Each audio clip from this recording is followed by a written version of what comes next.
Okay, Assalamualaikum warahmatullahi taala wabarakatuh. Selamat tengah hari. Jadi kita sambung Siapa yang ada kita boleh follow, siapa yang ada kerja tak ada masalah.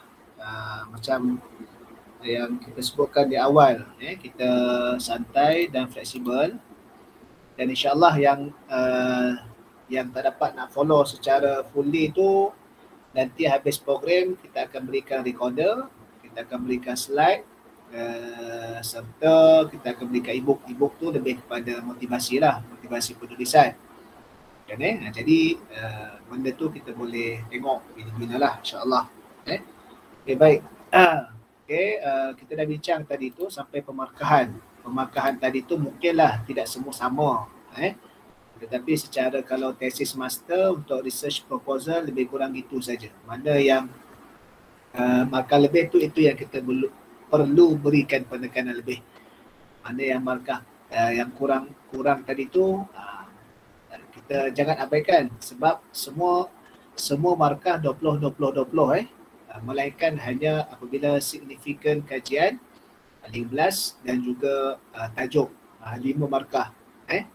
Yang lain semua 20, makna kata semua penting lah, tidak ada yang tidak penting. Dan itu adalah asas basic dalam menunjukkan kemampuan kita untuk nak melakukan research.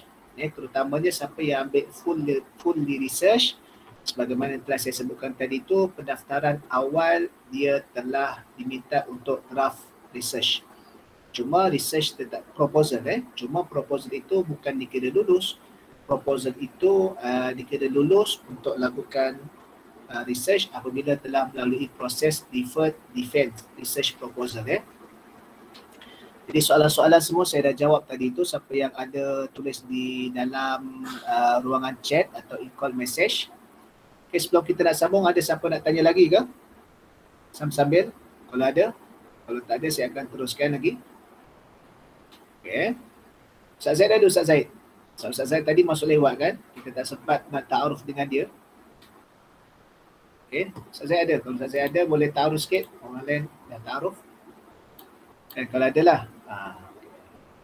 Kalau tak ada tak apa, nanti kita teruskan saja kita punya sharing ni. Okay, baik. Yang seterusnya dalam second season kita ini adalah selepas mana kita tahu tentang kita punya fokus dalam penulisan kita, mana perlu yang diberikan penekanan lebih berdasarkan dia punya penilaian dia. Okay, contoh ni saya share sikit. Okay. Ni pun ada 3 slide saja. Okay, cara bagaimana kita nak menguasai kita buat research proposal dan sekaligus kita menguasai perjalanan kita punya research tadi tu. Okay, contoh ni saya buat contoh yang saya ambil tajuk di itu daripada seorang student yang bawah saya yang saya nilai. Tajuk ni lah, tajuk ini sajalah. Tapi yang lain tu saya ini contohnya. Tajuk dia adalah contoh pembangunan kerangka model pengagihan zakat di era IR 4.0 di wilayah persekutuan. Ini tajuk dia. Jadi daripada sini kalau kita nak tengok dia punya tadi tu tentang kekuatan tajuk dia tadi tu, macam yang kita sebutkan tadi tu, apa independent variable dia ada ni salah ni. Ni dependent Apa independent variable dia, maksudnya pemboleh ubah bebas ataupun dependent variable yang pemboleh ubah bersandar lah. Kita kena pastilah daripada tajuk ni, kita kena pasti 3 ni. Skop limitasi kajian ni tidaklah semestinya kita panggil ini macam ada salah ni. Macam ada salah sikit. Jadi tak apa, saya betulkan. Hasil dia adalah wilayah persekutuan ni di wilayah persekutuan. Okey. Susu masalah. Okey. Ini tak mesti ni bukan Okey,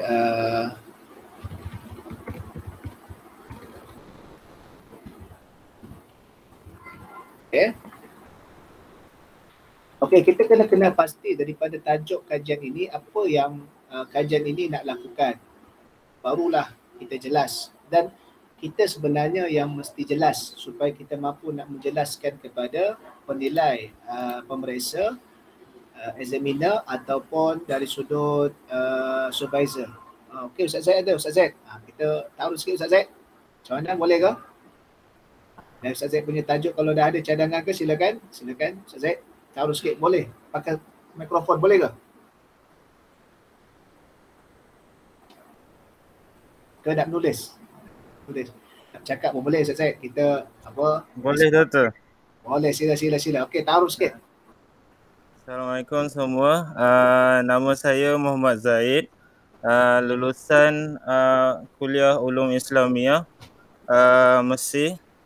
Ijazah Sarjana Muda Ulum Islamiyah Universiti Al-Azhar Mesir. Sekarang bekerja sebagai guru dan mempunyai perancangan untuk menyambung master dalam bidang syariah di USIM, Master Full Research. Okey, baik. Tajuk macam yang ditulis tadi tu lah, cadangan tajuknya tu. Tajuk saya mungkin dalam bidang fatwa kot. Dalam bidang fatwa, sebabnya masa syariah tu saya cadang nak buat bawah Profesor Irwan USIM. Dia memang terkhusus bidang fatwa. Betul. Orangnya alim. Okey, baik. Jadi tadi. Okey, tadi dari sudut tadi tu, okey, alhamdulillah, terima kasih Ustaz Zaid. Jadi memang macam yang cara penulisan tajuk tu dah ada, cuma tentang tu kena rujuk pada yang orang ekspertis tadi itulah, kaedah, takhrij, usul, ilan, tuan, puruk sebagainya. Jadi sebab apa? Sebab kita nak kena tahu isu apa yang berlaku supaya barulah dia lebih terfokus tentang kajian kita. Okey, baik. Terima kasih atas perkongsian.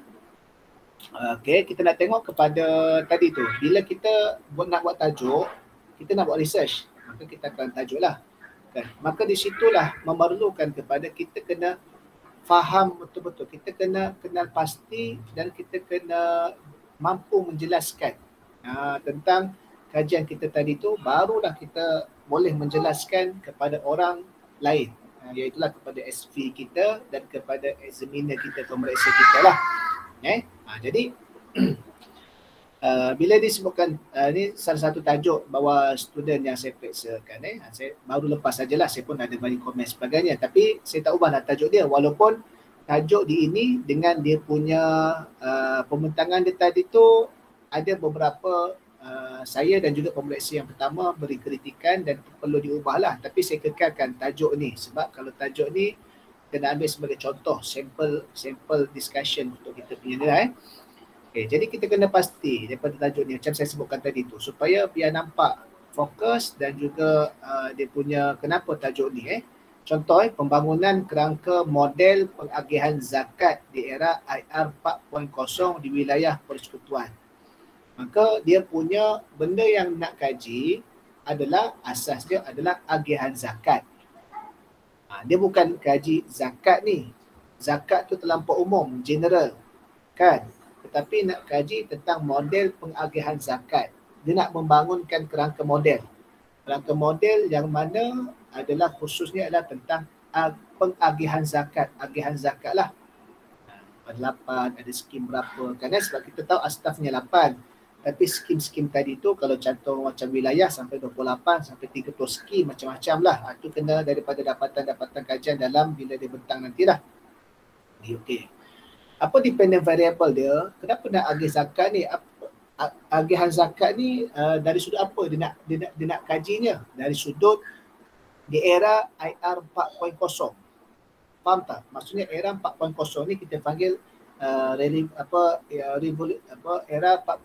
IR ni era IR era IR 4.0. Okey, industry revolution revolusi industri ni selalu kita sebut yang dah semakin paperless, dah semakin teknologi, semakin macam kita lah sekarang ni, kita didesak oleh COVID supaya kita lebih cepat menyesuaikan dengan IR 4.0, lebih banyak online dan sebagainya kan, berbanding dengan sebelum daripada ni. Makna katanya apa yang signifikan daripada IR 4.0 itu apa? Nanti kita tengok bawah dia tu. Kan? limitasinya berada di mana? Di wilayah persekutuan. Dia tak kaji satu Malaysia sebab dia punya tajuk dia adalah tahap sarjana lah. Biasanya sarjana ni kita tak syorkan dia kaji satu Malaysia. Dia hanya kaji negeri ataupun suatu daerah lah. Itu biasanya, ataupun satu institusi yang berkelayakan. Sebab kalau dia kaji satu Malaysia itu memerlukan sampling of population of sampling yang begitu besar. Jadi tak bersesuaian dengan tahap sarjana. Biasanya kalau PhD, ya mungkin. Kalau nak kaji satu Malaysia punya, ya itu mungkin kita panggil di peringkat PhD. Jadi di wilayah persekutuan. Kan? Cuma di sini, nanti di wilayah persekutuan inilah, ingat tak, kita ada satu item yang namanya definisi operasional. Kalau kita menggunakan definisi operasional ni, jadi dia kena jelaskan. Salah satu benda yang boleh dijelaskan adalah definisi operasionalnya wilayah persekutuan tu di mana. Kerana apa? Kerana wilayah persekutuan ni 3. Satu Kuala Lumpur, HQ dia, Putrajaya dan juga dia punya Labuan. Kalau dia punya Mawet, HQ di situlah di wilayah Kuala Lumpur kan. Jadi adakah wilayah persekutuan yang student ni nak kaji melibatkan ketiga-tiga wilayah persekutuan ini di Kuala Lumpur, Putrajaya ataupun Labuan? Tapi kalau dia tak define dia punya definisi operational tadi tu, dia punya ni, tiba-tiba dia hanya bentangkan data daripada data yang HQ Kuala Lumpur, maka di situ akan dijadikan kritikan oleh Komresor kerana you tulis wilayah persekutuan. Secara orang faham, wilayah persekutuan ni 3. Tapi kalau kita dah define awal-awal, wilayah persekutuan yang kita maksudkan adalah di sini kenapa, dan kena beritahu justifikasi dia kenapa. Kita kena justify kenapa kita pilih situ. Kan? Itu di antaranya lah. Baik. Maka daripada agih zakat ni sebenarnya kita nak kaji apa? Agih zakat agih itu ialah kita nak agih, nak kaji apa?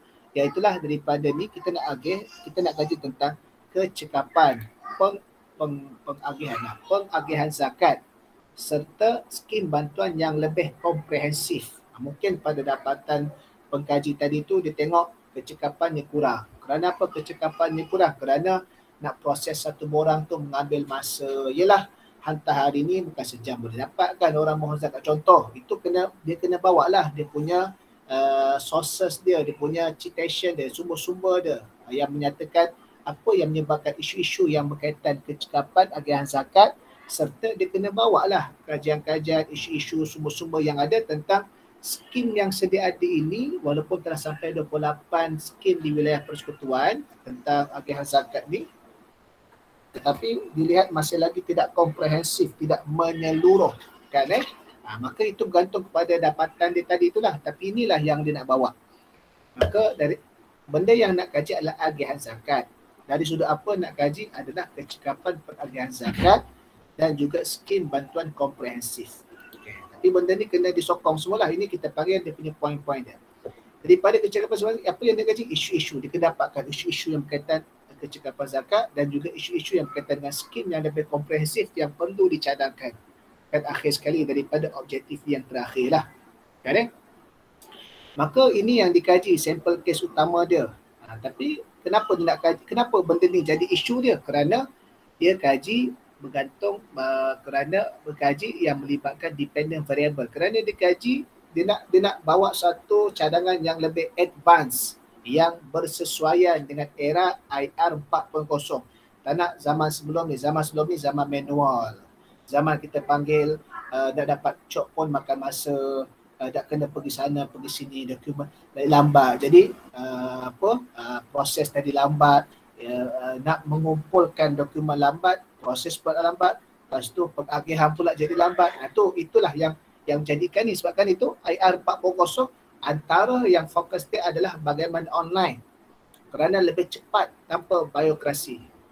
Jadi dia nak sesuaian yang dimasuk oleh student ini adalah bila kita panggil IR 4.0, maka kita kena lebih advance, more fastest than before lah kita panggil. Kalau sebelum ni 20 hari, ialah sebab kena berjalan, kena chop. Sekarang ni why not 1 hari? Kerana kita boleh PDF, sign pun boleh signature, digital signature, dan kita boleh ni, pop, selesai. Kan? Jadi di antara yang dia nak bawa lah. Pengesanan Maka isu-isu yang berkaitan adalah kerana apa? Kerana isu yang berkaitan dengan kecekapan. Kerana apa? Kecekapan. Kerana dia nak lebih pengesanan yang lebih menyeluruh di wilayah Kuala Lumpur. Kalau di antara dia kata apa? Kerana mungkin ada yang tercicir. Ada kena bawa lah bukti. Dia kata daripada 1.98 juta penduduk wilayah, hanya berapa persen saja persentage yang dapat. Sewajarnya berapa persentage berdasarkan kita panggil kiraan pendapatan orang yang Putrajaya, miskin luar bandar dan sebagainya, miskin apa sebagainya. Jadi dia kena ni lah. Jadi biar nampak. Kenapa? Isu-isu yang berkaitan adalah isu pengesanan yang lebih menyeluruh kerana ini melibatkan kecekapan dan juga proses yang lebih pantas. Kan ini yang lebih menyeluruh. Kemudian pemberian yang lebih mesra. Inilah yang melibat komprehensif. Kita boleh pecahkan lagi. Mungkin pada 28 jadi 40. Pecahkan lagi. Yang penting siapa saja layak. Sebab dia kena buktikanlah dengan kita panggil kutipan zakat tahun semasa berapa, tahun ni berapa, kutipan zakat yang 5 tahun kebelakangan ni meningkat. Maka sewajarnya bila kita banyak contoh. Jadi poin-poin ini itu adalah dia punya syarahan-syarahan yang mana yang perlu disokong dengan sumber-sumber yang lain. Jadi limitasi sub kajian ini adalah wilayah persekutuan. Cuma dalam definisi operasional salah satu benda yang perlu diperjelaskan adalah wilayah persekutuan tadi itulah. Adakah melibatkan ketiga-tiga ataupun tidak. Jadi wilayah persekutuan jadi kita tak kaji kat Selangor, kita tak kaji dekat Penang, kita tak kaji kat Perlis, kita tak kaji kat tempat lain, kita hanya kaji fokus kepada wilayah persekutuan. Kenapa limitasi tadi itu wilayah persekutuan sahaja?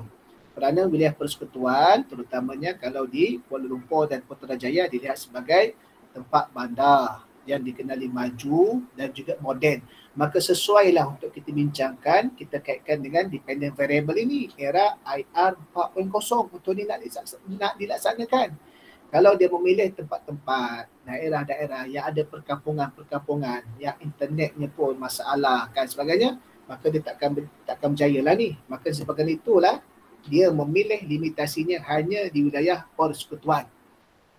Hanya wilayah persekutuan tadi itu kerana melihat persekutuan tadi itu merujuk kepada sebuah bandar, tempat yang maju dan juga tempat yang moden. Kan tempat yang maju, tempat yang moden tadi itu. Baik. Maka daripada tadi itulah apa yang perlu dibuat supaya dia nak menyelesaikan masalah ini berdasarkan limitasi dia, dia kena tengok kepada populasi penduduk wilayah persekutuan serta bilangan asnaf semasa. Dari situlah dia kena nak buktikan persentage berapa sebenarnya yang dikira tidak berlakunya kececeran. Kan? Maka di situlah pemberian tadi tu yang lebih komprehensif dia kena buatlah. Kita panggil dapatan yang terkini, contoh 3 tahun atau 5 tahun supaya dia boleh tunjukkan keupayaan untuk dikembangkan lagi skim-skim yang lebih komprehensif berdasarkan statistik kutipan dan agihan semasa. Kalau macam ni dia kena buktikanlah peningkatan tadi tu dalam tempoh 3 hingga 5 tahun. Dia kena dapatkan dapatan daripada mawib sendiri ataupun daripada antara yang ni jauhar sebagainya. Maka dia kena buatlah analisis sedikit berkaitan dengan dapatan tadi tu supaya nak menjayakan. Maka di sinilah dia akan kenal pasti apa yang dia nak kaji sebenarnya. Kan, apa yang dia nak kaji sebenarnya, output daripada tadi tu akan terhasil. Okay, baik. Maka daripada daripada benda yang nak dikaji tadi tu, dia kena nyatakan masalah-masalah tadi tu. Masalah-masalah dah ada ni secara dia punya asasnya tentang isu-isu berkaitan kecekapan agihan zakat dan skim yang lebih komprehensif kan. Jadi dia kena dia kena bentangkan masalah-masalah kajian berdasarkan daripada kajian-kajian yang dah ada ataupun masalah tu terbukti ada. Kan dia bukan bersifat andaian sebabkan kita sebutkan tadi. Sebab tu senaraikan 1, 2, 3 tak kisah 4 ke 5 ke yang mana berkaitan dan kita compilekan dalam satu kategori. Maka masalah kajian ataupun dipanggil penyataan masalah, kalau dalam bahasa Inggeris problem statement. Kalau sampai itu dalam bahasa Inggeris problem statement lah, term dia problem statement tadi tu. Baik. Okey. Jadi kita nyatakan apa? Siapa? Nyatakan sekali sumber dia. Siapa? Siapa, tahun bila, apa yang telah dibuat. Menunjukkan tentang wujudnya kececeran, kan, daripada berita harian ke, ataupun daripada sumber berita mana, ataupun daripada kajian yang diperolehi daripada siapa yang buat ke, contoh kan okey baik jadi di antaranya lah jadi nyatakanlah contoh skim-skim di antara pakar-pakar punya pandangan diambil daripada portal-portal rasmi yang menyatakan zakat di wilayah persekutuan mampu mengembangkan lagi skim-skim yang lebih banyak lagi daripada 28 sehingga boleh mencecah kepada 40 contoh. Dia kena bawakanlah, nyatakan sekali sumber dia, siapa, tahun dia dan juga dia punya ni lah apa analisis daripada masalah kajian tadi tu Maka daripada masalah kajian itulah dibentuk kepada persoalan kajian. Tadi tu. Macam saya sebutkan standardnya adalah 3. Kalau master 3. Kalau PhD 4 hingga 5 hingga 6 mungkin sampai 7. Kalau PhD 3, 4, 5, 6, 7 PhD Dan biasanya kalau master bila 3 persoalan 3 objektif. Kalau PhD tak juga. Mungkin 5 persoalan 5 objektif. Mungkin 7 persoalan 5 objektif. Biasanya kalau bidang sains sosial yang asas sains sosial, Islamic studies yang asas kita buat macam ni. Kalau master 5 bab. Jadi bab pertama itu adalah daripada proposal. Kemudian bab kedua adalah yang menjawab persoalan yang pertama. Bab yang ketiga adalah menjawab persoalan yang kedua. Bab yang keempat adalah menjawab persoalan yang ketiga. Bab yang kelima adalah penutup. Itu biasa. Kalau master biasanya 5 bab biasanya lah. Kalau PhD biasanya 7 bab. Sebab kita ambil kira dia lebih mendalam, minimal kalau boleh 5 objektif. Kalau sains teknologi lain sains teknologi ni lebih bersifat invention, suatu pembaharuan. Kita biasanya idea dan juga inovasi, bukan pembaharuan, kita kemaskini perkara yang dah sedia ada dan juga kita design, kita menghasilkan reka bentuk. Jadi kalau PhD biasanya kita buat 7 bab kerana objektif 5 bab tadi tu. Objektif 5 bab. Tapi bergantunglah, ada yang buat sampai 6 bab, dia pecahkan lagi. Itu atas bincang dia dengan supervisor. Tak salah. Yang penting sebenarnya ada persoalan yang selayaknya tahap itu dikaji dan objektif tu tercapai. Jangan kita buat panjang banyak sekalipun tapi tak capai objektif, tak dapat juga. Dia tak ni juga okey baik. Dia akan jadi kalau contoh struktur ni Muhammad Zaid tanya, Zaid kita tanya, okey, iaitulah kalau ada orang buat tajuk tesis yang sama, cuma dia tukar skop limitasi, diterima ke proposal dia. Kan?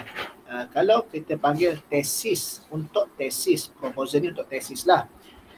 Dia akan berlaku, dia boleh jadi kalau susunan ayat tu memang sebiji, cuma tukar lokasi dia yang berbeza. Contoh macam yang dibilang pembangunan kerangka model pengagihan zakat di era IR 4.0 di Terengganu. Dia dalam akademik dia akan berlaku isu text similarity, iaitulah kesamaan penggunaan ayat yang mana ia membawa kepada unsur plagiat. Maka plagiat dia adalah jenayah akademik. Maka kita nak kaji benda yang sama tak ada masalah. Dari sudut general dia, agihan zakat tu general dia. Kan kita ada dia punya isu related dia. Iaitulah pada IR 4.0 dan kita ada expertise dia di mana tempat kita nak kaji kita berbeza. Tak salah, tetapi kita kena guna olahan ayat sendiri. Apatah lagi macam tadi tu bila sebut IR 4.0 kita kena justify. Sebagaimana kalau wilayah, kenapa IR 4.0? Kerana justify kepada pemilihan wilayah persekutuan, kerana wilayah persekutuan adalah wilayah yang disebut sebagai moden, bandar dan juga bandar, moden dan juga maju. Kalau kita nak apply kat tempat lain, contoh macam di Terengganu, all of Terengganu, maka di situ bagaimana kita nak justify tentang era IR 4.0 tadi tu pada tempat-tempat yang melibatkan kampung-kampung. Maka di situ dia akan jadi konflik dalam kita panggil perbincangan. Maka dia boleh bincang juga tentang kerangka model pengagihan zakat, tapi kena cari pada medium yang lain. Contohnya analisis pengagihan, analisis kecekapan pengagihan zakat di negeri Terengganu dalam isu keciciran asnaf. Contoh boleh kan? Ataupun kita panggil pembangunan kerangka model pengagihan zakat di Terengganu dalam mengatasi isu keciciran asnaf, ataupun dalam menyelesaikan isu ketidakkecekapan, ataupun dalam proses kita panggil itulah, kita panggil kalau nak AR 4.0 macam tadi tu yang telah disebutkan, kita nak justify benda ni, justify benda AR 4.0 dengan limitasi skop kajian. Kerana bila AR 4.0 biasanya ini lebih cepat evolusi, bandar maju dan moden. Maka dia akan jadi isu lah di Terengganu macam mana kampung-kampung tadi tu, yang tempat yang masalah internet. Lepas itu dari sudut populasi dia yang orang 60 tahun ke atas yang tidak mesra dengan gadget, dia akan jadi kajian tadi tu tersangkut, dia tidak real. Maka di situ kena fikir, boleh, tapi kita kena olah pada lain. Dan in case kalau bersesuaian sekalipun, dia kena menggunakan olahan ayat sendiri supaya tidak berlaku text similarity. Ini juga sama masalah yang berlaku kalau orang tadi tu tulis kajian literature. Kajian literature ni adalah kajian-kajian lepas. Kadang-kadang berlaku, bukan kadang-kadang, biasanya berlaku masalah kepada student ini.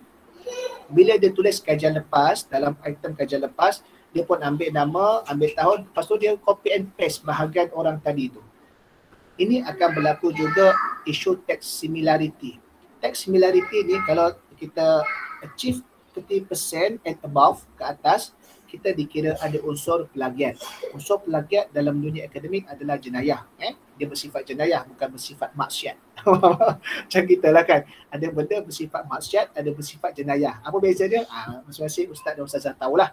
Ada beza. Kan? Jadi nak katanya, bila kita tulis literature review pun adalah dengan bentuk olahan analisis kita. Apa yang kita faham daripada artikel tu yang kita nak kaitkan dengan sokongan kepada artikel kita. Bukan kita copy and paste atau kita salin semula satu persatu. Dia akan jadi isu text similarity. Biasanya kalau kita pengajian Islam ni, text similarity yang tinggi hanya pada dua sahaja.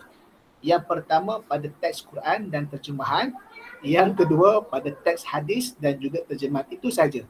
Sebab itulah universiti-universiti, fakulti-fakulti ni biasanya kalau dia sebelum Viva itu, kita akan buat saringan teks similarity. Apabila telah sah kita punya kajian itu below 30%, menunjukkan originality itu adalah memang tulisan kita, bukan kita copy and paste orang lain. Maka fakulti-fakulti yang ada Islamic Studies ni, bila dia buat semakan Turnitin untuk elakkan plagiat, dia akan buang terlebih dahulu ayat Quran, teks ayat Quran, terjemahan teks ayat Quran dalam bahasa Arab, terjemahan dia, begitu juga hadis dalam bahasa Arab dan terjemahan dia, supaya nak menurunkan. Kerana Al-Quran dan hadis kita tak boleh reka. Memang kita ambil benda daripada 1000 tahun lebih, maka dia akan detect dalam sistem. Jadi sistem ni, dia sistem alat, dia bukan manusia. Dia hanya ada boleh detect sama. Jadi begitu. Jadi sama juga dengan lain. Jadi begitulah kita dengan lain. Tapi kalau artikel dia kurang bermasalah kalau macam tajuk yang Ustaz Z tanya tu. Ustaz Z tanya tadi tu, artikel tu dia kurang bermasalah kerana artikel ni dia lebih kepada output yang kita nak capai tadi tu. Selagi mana tidak ada berlaku penggunaan pada data tadi tu yang sama yang tadi tu. Okey, baik. Tentang software untuk cek ni ada. Berbayar ada, percuma pun ada. Berbayar ni bila kita individu lah.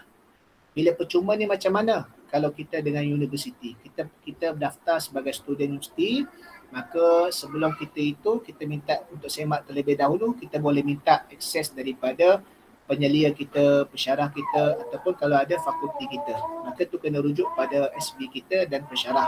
Sebab software-software macam ni mahal. Dan bukan kita nak buat seminggu sekali artikel kan.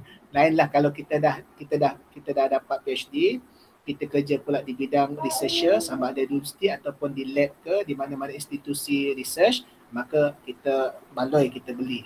Kan jadi biasanya kalau macam ni, better kita minta khidmat daripada SP kita, guna akses dia dan juga ataupun peringkat fakulti tadi itulah. Baik.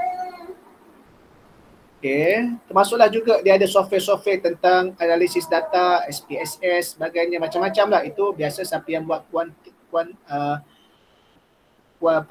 kuantitatif method ada biasanya. Tapi kalau kita ni, kita boleh minta akses daripada you lah. Kalau kita dah daftar, itu kelebihan dia lah. Sebab itu kita punya tesis sebagainya menjadi hak universiti tadi tu. Melainkan kita convert pula konten dia kepada penerbitan buku. Itu selepas tu panjang cerita, tak apa. Saya penalan saja. Jadi daripada masalah kajian yang telah kita nyatakan, kena daripada masalah itulah timbul persoalan sebab kita nak selesaikan masalah. Maka di situlah kita akan ada macam tadi tu saya sebutkan, kita bagian minima sebab ni tajuk yang student bawah saya yang saya jadi examiner dia tahap sarjana, tahap master. Jadi kita letak 3 lah minima dia. Baik. Bertimbullah berlaku persoalan-persoalan. Apakah bentuk kaedah pengagihan zakat di wilayah persekutuan? Dia asas bermula pada asas general. Sebab nak tahu model tu kan. Sebab dia nak wujudkan model, maka dia kena kemukakan dulu, kena penjelaskan dulu, kena pasti dulu apa kaedah pengagihan zakat di wilayah persekutuan tu dulu. Kemudian bagaimanakah proses mengenal pasti asnaf yang layak menerima zakat dilaksanakan wilayah persekutuan. Sebab tadi timbul isu pengesanan yang lebih menyeluruh, proses yang lebih pantas. Maka sebabkan itu dia semua berkait-kait, dia sistematik. Macam yang kita sebutkan, dia mesti bersistematik, ada kait-kait. Maka dah kena pastilah, di situlah kaedah pengenalan pastian tadi tu akan dilihat isu dia, berlaku keciciran ke, berlaku apa sebagainya, keterlewatan ke dalam proses. Maka di situlah akan wujud isu-isu yang dibincangkan tadi tu. Maka bila kita panggil, biasanya ini dapatan kita bersifat kajian literature sebab dia bersifat basic. Kemudian ini dapatan yang bersifat kita nak menganalisis. Sebabkan itu objektifnya menganalisis.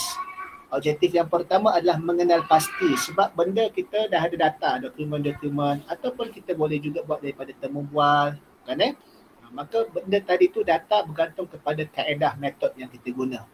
Kan maka sebabkan itu kalau kita tengok ayat-ayat taxonomy, ni dipanggil ayat-ayat taxonomy. Biasanya persoalan yang pertama adalah what. What. Apa? Bukanlah what sudah dalam bahasa, tapi apa. Kita sekadar nak tahu apa. Jadi nak mengenal pasti. Yang keduanya, kita lebih kepada persoalan why. Kenapa? Kenapa berlaku isu ni? Kenapa? Jadi kita nak cari. Dan satu kita nak menganalisis. Yang ketiga, how. Walaupun kita guna apa, tetapi kita boleh juga guna perkataan bagaimana how. Yang menunjukkan kita nak mencadangkan penambahbaikan, membentuk model, membina modul, membina garis panduan, membentuk parameter, dipanggil bersifat tadi. Ini antara biasa je lah. Kalau kita bersifat output kita macam itu. Maka dia lebih kepada how. Bagaimana kita nak implement our idea in this problem, in this issue to solve the problem. Kan? Kita lebih nak show our idea to implement. Untuk kita nak implementasikan. Sebabkan itu kita menjawab persoalan, kita dapat data, kita dapat menjawab persoalan tadi tu. Bahkan itu yang ketiga persoalan dia berdasarkan daripada masalah apakah kerangka penambahbaikan model sedia ada dalam pengagihan zakat di wilayah persekutuan. Kan? Cuma kalau yang ni yang saya komen sikit pada student tu kata sebab dia kata apa? Tajuk pembangunan kerangka model. Tajuk dia pembangunan kerangka model. Tetapi output objektif dia adalah mencadangkan penambahbaikan terhadap model sedia ada. Ini tidak selari.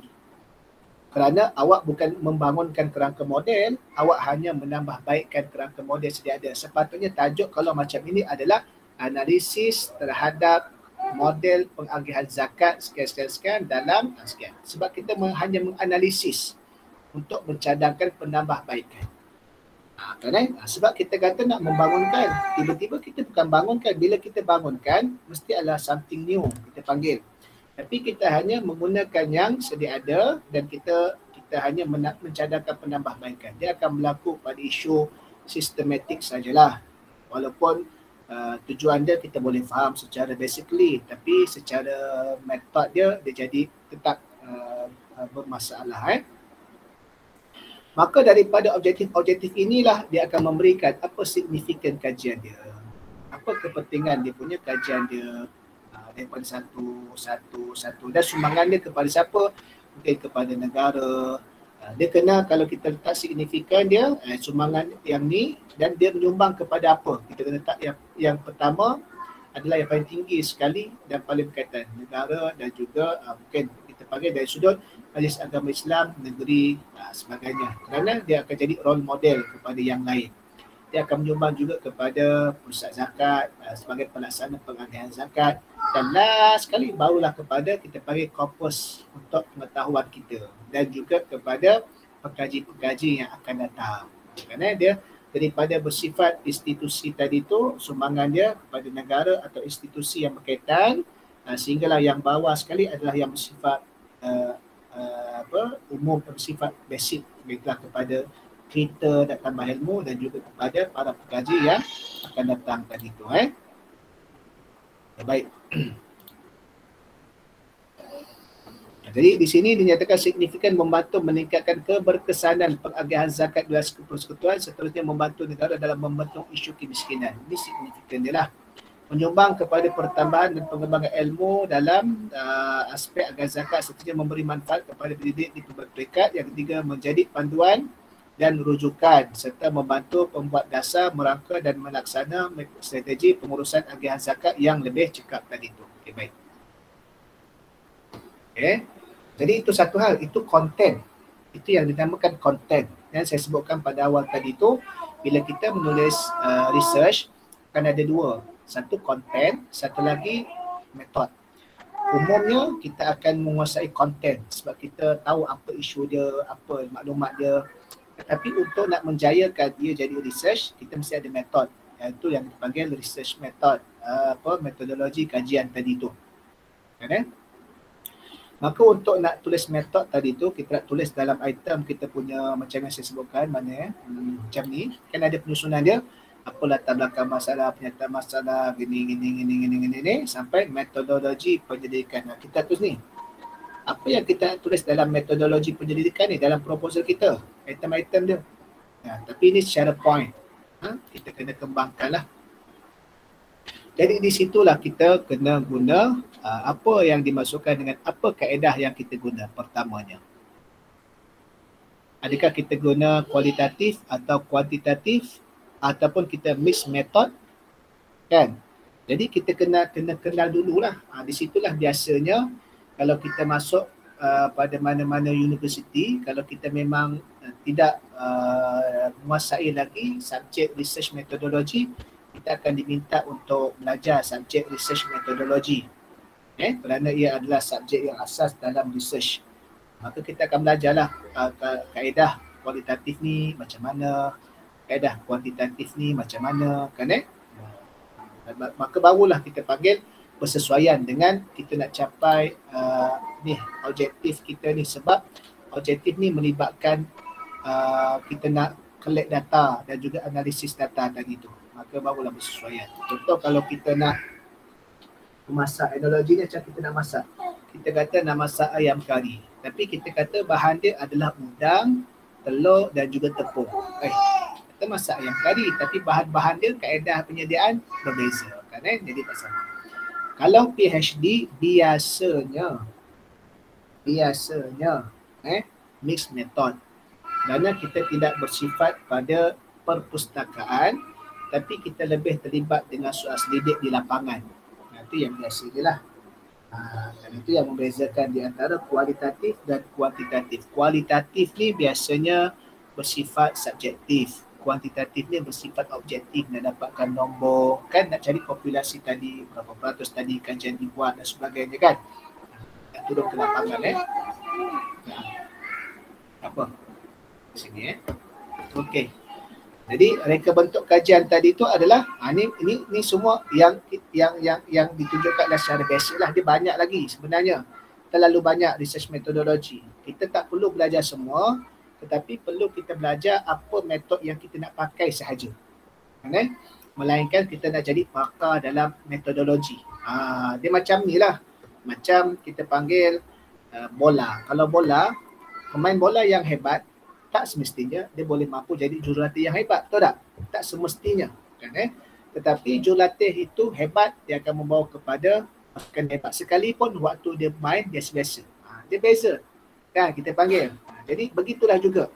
Kita ni paling asas kita perlu tahu kita buat kajian ni guna metod apa. Selesai.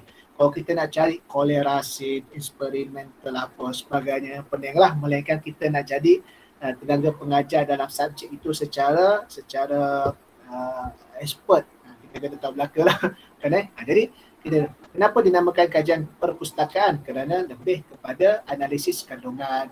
Kita dapatkan data-data daripada buku, daripada jurnal, daripada apa artikel. Itu yang dinamakan kajian perpustakaan. Soal selidik, yang kita buat soal selidik tadi tu, kita akan temu bual, kita pergi temu bual kepada orang-orang yang ada autoriti dalam isu yang kita kaji. Contoh, kita temu bual pengarah mawib, kita temu bual pengarah operasi agihan zakat, kita temu bual daripada tadi tu kita akan dapat data-data tadi. Jadi data tadi tu kita akan masukkan ke dalam tesis dan kita analisis dia tadi Maka kita kena nyatakan jugalah populasi persampelan sampel kita. Contoh, kita buat tentang wilayah persekutuan. Sudah pastilah populasi dia yang melibatkan, kita panggil orang-orang ataupun pegawai yang melibatkan institusi zakat di persekutuan dan juga orang di wilayah persekutuan tadi tu. Kan? Persampelan bertujuan kerana dia bukan secara liket, bukan dia ada soal selidik yang liket. Okey, 1 sampai 5 setuju, sangat tidak setuju kepada sangat setuju. Itu liket. Kita nak cari berapa ramai yang suka, kan? Berapa ramai yang setuju, kan? Ini bukan nak cari setuju tak setuju ni. Dia nak dapatkan dapatan daripada info-info yang memerlukan dapatan tadi itulah. Kan? Yang seterusnya pengumpulan data. Bila pengumpulan data ni kita kena nyatakan bagaimana pengumpulan data dibuat, iaitulah berdasarkan daripada data prima, temu bual, menggunakan soal semi-struktur, 10 informan, data sekundernya daripada dokumen rasmi, laporan tahunan, laporan tidak rasmi, jurnal, pamphlet, brosur dan lain-lain. Jadi kita nyatakan supaya orang tahu mana data kita dapat tu. Kita nyatakanlah. Kalau dia cara penyusunan dia boleh dipecahkan secara panjang atau ringkaskan. Tapi kalau dalam proposal kita buat ringkas. Contohnya kalau kita nak buat yang pecahkan panjang, kita boleh pecahkan. Kalau melibatkan hukum basic, maka kita kena nyatakanlah apa kitab utama sebagai data prima kita yang melibatkan hukum hakam dalam fiqh. Kena nyatakan. Data sekunder daripada pamphlet, daripada dokumen dan sebagainya. Jadi kita kena nyatakan tadi tu. Baik. Maka analisis data ni, kita nak analisis di dapat data tu, kan kita nak katakan daripada data tu apa? Kita kena nyatakan analisis data tu macam tematik, menggunakan kaedah induktif, didaktif, komparatif. Kalau komparatif ni adalah yang bersifat kita compare, buat perbandingan daripada berapa tahun ke berapa tahun. Itu antara analisis data dia berdasarkan dapatan yang telah dibuat. Induktif, didaktif ni daripada umum secara khusus secara umum. Itu di antaranya. Dia macam-macam lah dia kaedah-kaedah tadi tu. Kan kita panggil, jadi bila kita nak menulis dan kita nak menyatakan apa metodologi, adalah kita memilih metodologi yang sesuai dengan kita saja. Tak perlu kuasai semua. Kan kajian rintis temu bual adakah perlu? Kajian temu bual ni dia kita nak guna temu bual. Kalau kita perlukan data daripada temu bual, dia bergantung pada kita. Ada orang sekadar analisis dokumen. Ada orang daripada temu bual, bergantung pada tahap dan objektif nak capai. Jadi, kalau kita nak bincang tentang metodologi ni, sebenarnya metodologi ni satu subjek yang sangat mendalam. Bagi yang lain pun boleh tahu. Sebab itu kalau kat universiti, kalau dia ada satu subjek, dia ada satu subjek yang nama research metodologi. Memang belajar research saja. Belajar research metodologi saja. Jadi kalau cara mudah, kalau kita kan dengan komitmen banyak, cara mudah dan cara paling basic macam ni Tadi kita dah sebut awal, kita kena tengok kita bidang apa isu related yang kita nak kaji dan apa expertise kita, pakaran kita nak bina. Okay. Dan kita cari sampel artikel-artikel ataupun tesis-tesis lama yang menggunakan kaedah yang sama dengan kita. Tajuk lain, tajuk tak kisah, tapi kaedah yang sama dengan kita. Maka kita cuba baca dan kita fahami apa yang dimaksudkan dengan tematik, apa maksudkan temubuan, apa yang dimaksudkan dengan kualitatif, itu adalah lebih baik. Okay? Okay. Persampelan tadi tu bergantung pada objektif kita. Kalau objektif kita nak tengok orang setuju tak setuju, maka itu kita boleh like it. Orang tu setuju tak setuju. Kan? Contoh, kita buat satu macam ni lah, macam polls, undian. Siapa jadi pemimpin akan datang, kita nak pilih like it. Kan? Setuju tak setuju. Ataupun kita nak buat program mendatang, muhasabah untuk yang next program, setuju tak setuju. Kan? Tapi kalau kita nak buat kaji selidik yang tidak bersifat like it, kita buat kaji selidik berkenaan dengan yes and no pun boleh. Yes and no. Kan? Pun boleh, tak ada masalah. Ataupun ketiga, dia tidak, tak tahu. Ataupun tak pasti pun boleh. Dia bergantung sebenarnya kepada objektif. Metod pengumpulan data adalah cara kita nak mendapatkan data yang bersesuaian dengan objektif kita. Kan? Sama juga dengan temubual tadi tu. Cuma kena ingat, apa beza temubual dengan kaji selidik? Kaji selidik biasanya kita nak satu sampling yang ramai sebab dia bersifat rawak dan bersifat umum. Kita kata siapa setuju A ni jadi kita punya ketua, maka takkanlah seorang je kita tanya. Takkanlah kita tanya 30 orang kalau melibatkan ketuanya itu maksud pada Malaysia. Maka macam PRU lah, dia guna banyak. Kan? Kalau maksud pada ketua kelas, kan? Dia murid ada 30 lah yang kita kaji. Kan? Tapi kalau temubual tak semestinya bilangan yang ramai. Temubual adalah mesti orang yang berkelayakan dan mencapai tahap kesarjanaan kita tu. Contoh kalau kita master. Contoh ada kajian Dr. Salmi Edawati Yaakob di UKM. Dia bahagian pakar bahagian emas dan kewangan Islam kan. Dia punya PhD pasal emas sebab waktu itu masa zaman Tun Dr. Mahathir, Perdana Menteri yang keempat. Dan Tun Dr. Mahathir Perdana Menteri yang ketujuh. Kan? Dia keempat sebelum ni kan? Yang empat kan? Mahathir kan? Empat. Yang tujuh kan? Yang keempat. Dia kan ada cadangkan berkenaan dengan untuk negara-negara Asia menggunakan mata wang emas, dinar emas. Maka dia buat kajian PhD macam. Maka temubualnya hanya pada Tun Dr. Mahathir. Waktu tu belum betul lah sebab dia bila kajian baru Tun. Pada Datuk Seri Dr. Mahathir. Kan? Jadi memadai sebab dia nak kaji tentang idea dinar emas dari perspektif Datuk Seri Dr. Mahathir. Maka itu temubual.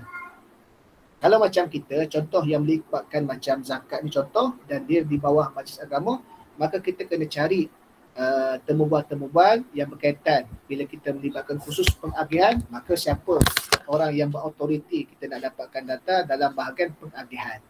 Kemudian dari sudut mungkin pengarah dia, mungkin 2-3 orang cukup dah. Kan? Yang penting dia tahap kesarjanaan tadi tu capai. Itu beza temubual dan juga kita panggil kaji selidik lah. Kalau kaji selidik tu perlu ramai bersesuaian ikut kita punya limitasi kajian. Kalau bersifat kita panggil sekolah. Sekolah tu ada 1,500 orang pelajar. Mungkin like kaji selidik tu kita panggil kalau tak dapat semua, dapat 1/3 pun sudah memadai. Kan Tapi kena pastikanlah benda-benda tadi tu memang capai 1/3. Kerana biasanya kenapa tak dapat semua? Agak mustahil nak dapat semua. Dalam kita bersosial sebagai sebuah pertubuhan pun, ROS pun kata nak menjalankan mesyuarat kena 1/3 kehadiran.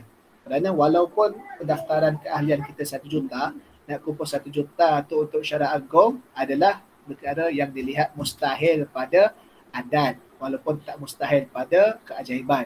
Maka letak 1/3. Maka begitulah juga bersesuaian. Kan jangan kita nak kaji satu sekolah tu pula ada 1,500 orang, kita nak membawa pandangan daripada sekolah tadi tu pelajar-pelajar, kita ambil 50 orang je. Maka dia tidak menepati pandangan tadi tu. Cuma lagi banyak lagi baik. Kita lagi banyak lagi baik. Kalau boleh semua lagi baik. Contoh macam tadi tu kan okey, baik. Itu di antaranya lah. Okey. Jadi itu cara kaedah. Tapi saya syorkan kepada yang mungkin baru-baru, cara kaedah pantas secara basic. Cara kaedah pantas secara basic, kita cari artikel-artikel, kajian-kajian, tesis-tesis yang menggunakan metod yang sama dengan kita. Cara dia macam ni je. Perkara paling basic kita kena kenal pasti kualitatif atau kuantitatif. Itu saja. Daripada itulah barulah dia punya collect data dia. Kualitatif, collect data dia macam ni. Kuantitatif, collect data dia macam ni. Kalau kita pilih choose mix method, maka barulah gabung. Jadi kita kena pasti dulu. Kalau bersifat kajian, analisis kandungan, idea yang tidak melibatkan nombor, maka itu adalah namanya kajian kualitatif. Kalau melibatkan kita dah dapatkan nombor, peratusan, sebagainya, itu lebih kepada kuantitatif. Maka bila kita nak buat contoh, kita nak buat kajian tentang ni, kita nak ni, kajian aku ni tentang kuantitatif. Maka kita search artikel, search PDF, cari dalam Google Scholar ke, ataupun kita type lah PDF mana, ataupun kita pergi dekat web jurnal-jurnal ke, kita buka artikel-artikel tersebut, dia akan nyatakan kaedah yang diguna. Maka kita cuba fahami penyediaan research method yang dinyatakan tadi tu, untuk kita faham secara praktis, tidak secara teori. Sebab kadang-kadang bila kita belajar macam student-student lah kan, bila kita ajar subjek research methodology dapat A, tapi bila nak menyediakan dia kadang-kadang ada yang fail, tak dapat menepati masa. Yalah, sebab kita tahulah dia ada beza teori and practice. Cuma teori tu basic kena ada lah, supaya praktis kita tu kita terarah, terpandu tadi tu.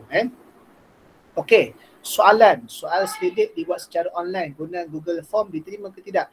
Dia zaman IR 4.0, apatah lagi zaman COVID melanda, memang diterima. Yang penting responden itu adalah layak dan kita kena justify kelayakan responden tadi tu. Kan? Tak ada masalah. Dan dia kita nak buat responden dekat, kita kata kefahaman mengenai ar-rahnu, pajak gadai Islam sebagai alternatif kepada pajak gadai konvensional di kalangan kalangan penduduk di Shah Alam. Kita pun buat edar Google Form. Maka antara justifikasi kelayakan Google Form tadi tu, mesti ada orang tadi duduk di mana. Kan? Daripada contoh penduduk Shah Alam tadi tu, kita panggil penduduk Shah Alam banyak, mungkin berapa penduduk Shah Alam? 700,000. Kita pun ambil section sekian, kan? Terfokus di situ kan. Yang mana mungkin. Jadi kita pun kena pastikan dia memang orang duduk situ. Cara bagaimana? Maklumat dalam Google Form tadi tu. Iaitulah pengenalan diri dia dulu. Sebabkan itu, responden secara kita panggil manual, face to face ataupun secara online, semua itu kaedah yang dibolehkan. Yang penting responden itu adalah yang layak, yang original punya. Itu maka tak ada masalah. Zaman sekarang ni memang banyak. Apatah lagi masa zaman 2020 sampai 2021, kalau artikel-artikel, jurnal-jurnal, kajian-kajian yang responden semua pakai online je. Tak ada masalah. Yang penting kelayakan tadi tu dan originality dia tadi tu adalah sah. Tak ada masalah Okay, baik. Jadi tentang research methodology itu, sebab saya juga mengajar subjek research methodology dekat UiTM untuk pelajar-pelajar semester 6. Dia adalah second last semester lah. Kalau semester 7 dia dah intern dengan industri dan juga dia kena buat penulisan ilmiah. Memang semester 6 adalah subjek wajib yang perlu dibelajar oleh student adalah research methodology. 14 minggu adalah 14 minggu. Bayangkan. Satu kelas 3 jam. Jadi kali dengan 14 minggu adalah 42 jam. Mana-mana lain-lain pun sama lebih kurang saya rasalah. Kalau peringkat sarjana. Dia adalah subjek penting sebab tu. Tapi cara mudah untuk basically kita panggil sebab kita pun bengkel biasa saja, asas kan. Maka kita kenal pasti dulu kita punya metodnya apa namanya, kualitatif atau kuantitatif. Maka cara bagaimana kita nak mengolah tadi tu, cara dia, maka kita baca banyak artikel-artikel yang sama metod dengan kita. Tak ada masalah. Boleh cari artikel tersebut. Memang setiap artikel, tesis, jurnal, artikel indeks memang mereka kena nyatakan apa metod mereka dalam kaedah dalam kajian yang dibuat tadi tu. Maka di situlah kita boleh sesuaikan lah. Okay? Itu adalah cara kaedah. Cara kaedah kita nak buat sesuatu. Macam kita nak masak lah kan, kita panggil kau masak macam mana? Campak-campak aja. Itu secara kita panggil kampung boleh lah. Tapi kalau kita nak masuk MasterChef Asia, MasterChef UK, bila macam mana awak buat masakan awak ni? Pertamanya dia punya ingredient dia macam ni. Kemudian kaedah dia macam ni. Kita gunakan kaedah 400 kita. Jadi gitulah. Jadi begitu. Maka analisis data ni analisis. Hasil laporan kajian adalah analisis kandungan tadi, konteks analisis tadi tu. Cuma dari sudut kita panggil ini adalah item-item yang nyatakan. Tapi masa yang pelajar yang buat tajuk ni ada kritikan jugalah daripada saya dan juga examiner yang pertama, iaitu pada pembentangan dia tak berjaya nak membuktikan kaedah research metodologi ni adalah gabungan. Kerana berdasarkan daripada pembentangan dia adalah lebih kepada kualitatif. Maka di situlah akan jadi isu lah. Di situ kena ingat akan jadi isu juga. Jadi kita kena memahamilah. Okay, baik. Skop kajian dia inilah skop kajian dia bidang pengagihan zakat yang memfokuskan penambahbaikan selaras dengan IR 4.0. Kerana apa? Isu kecepatan, isu kita panggil tidak berlaku keciciran, isu mesra pemberian tadi tu. Kan mana skop kajian dia hanya melibatkan institusi zakat di wilayah persekutuan. Okay. Wallahu alam. Nanti kita akan saya akan bagikan bagikan sampel yang macam ni untuk praktis secara point-point tadi tu, dan kita boleh share lah, kongsi di antara satu sama lain siapa yang masih lagi ada ruang masa untuk kita teruskan sampai habis. Sebab ada juga yang maklum pada saya ada hal, kalau ada hal contoh dia terpaksa undur diri, tak ada masalah macam saya sebutkan tadi tu. Sebab lepas program nanti kita akan bekalkan recorder ni, recorded ini rakaman yang telah direkam ni, dan juga itulah e-books, motivasi penulisan, dan juga satu lagi slide-slide, dan juga slide-slide tambahan yang berkaitan lah untuk bantuan, untuk perkongsian sama. Okay. Ini pun saya dah sebut awal, disebabkan Zaid ada hal tadi awal kan. Okay, saya nak sharekan awal sambil itu sebelum kita pergi pada praktis. Okay, ni Ustaz Zaid tadi tak sempat masuk tadi tu. Dia ada hal Jadi saya awal-awal di antara sambung pengajian pasal siswazah, kenal pasti universiti kerana dia mempengaruhi cara penulisan dan metod fokus dia. Dan yang keduanya, semak dahulu syarat Viva. Syarat Viva setiap universiti tak sama. Dan juga tahap sarjana dan sarjana tu master dan juga PhD tak sama. Dan syarat-syarat itu biasanya, bukan biasa, syarat-syarat itu tak pelik jika berubah. Kan contoh, betul ke syarat graduasi untuk master atau PhD UKM perlu terbitkan artikel bertaraf Scopus? Sila rujuk UKM.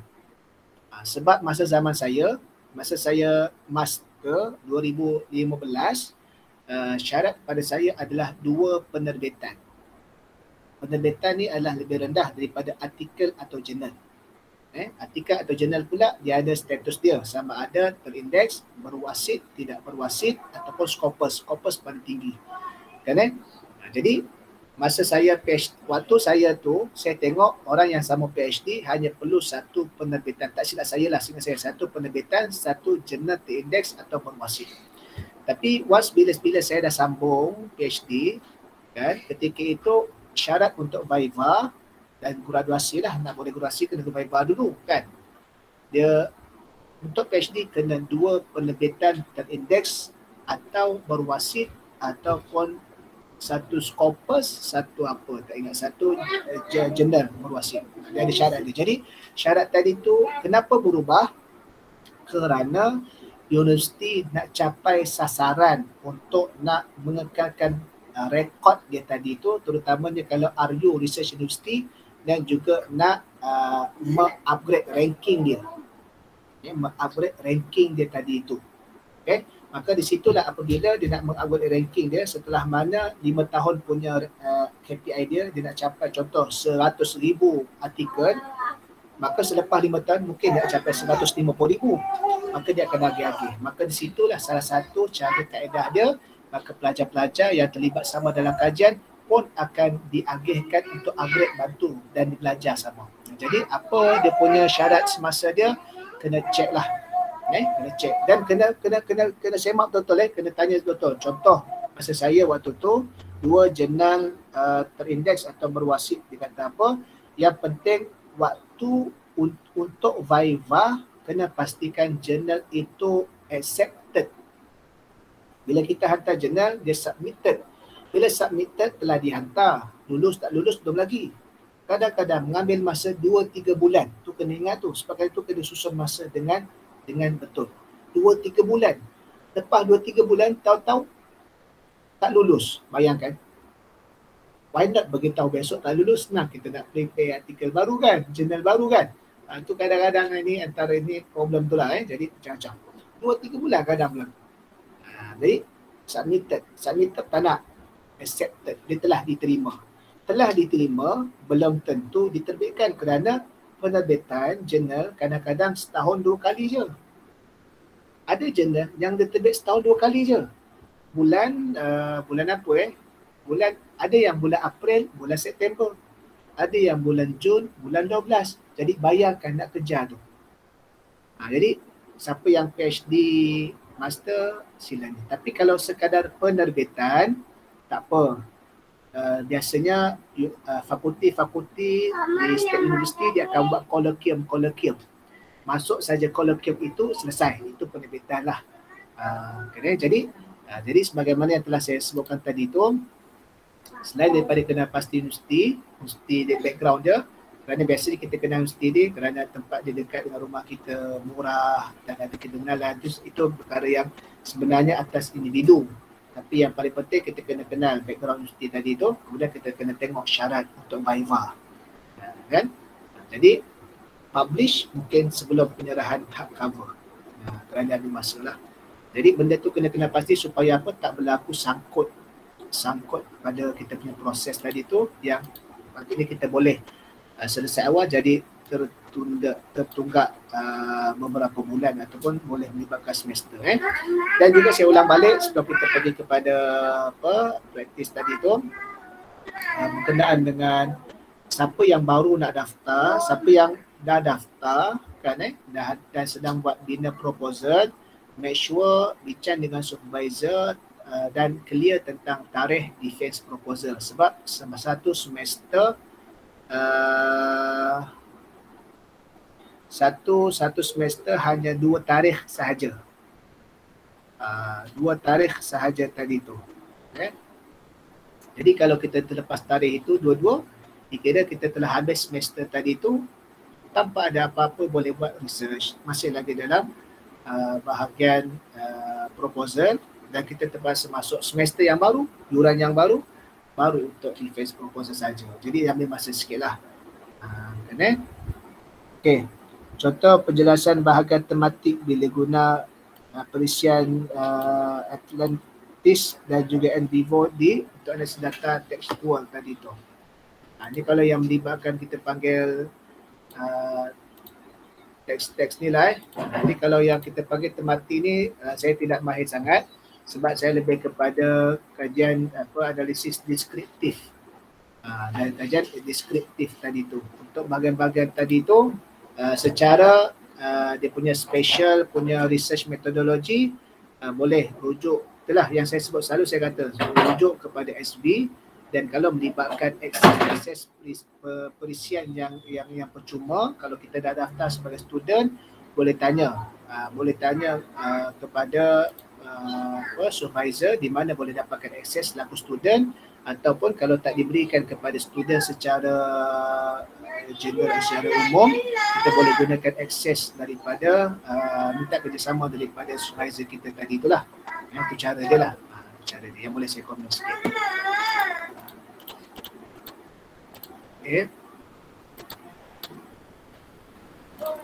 Okey, saya akan apa ni?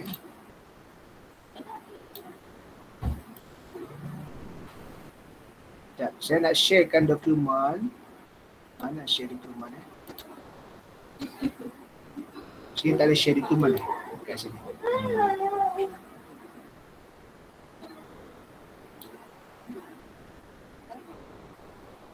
Oh, dekat Google Meet ni tak ada share dokumen eh? Tak ada share. Buat recording. Oh, tak ada eh? Jadi, saya akan sharekan dokumen dekat setiap orang tentang praktis tadi tu. Jadi kita cuba ambil masa lebih kurang 15 minit. Lepas tu kita akan berkongsi lah siapa yang volunteer nak berkongsi kan. Okay. Jadi saya akan, sini tak boleh share dekat Google Meet. Nanti saya akan WhatsApp kepada setiap orang lah akan apa namanya, slide yang macam tadi tu, slide yang macam ni ya. Supaya biar nampak secara point. Kalau nak menulis memang tak sempat masa menulis. Tapi point tadi tu boleh dibawa dan sebagai kita panggil dikembangkan dalam tulisan kita.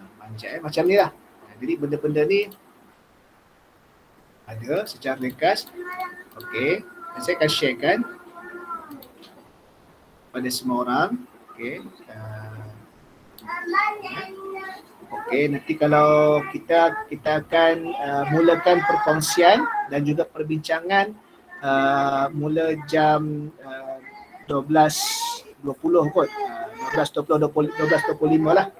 Jadi kita akan mulakan balik kita punya perkongsian kita dalam praktis yang telah dibuat. Okey.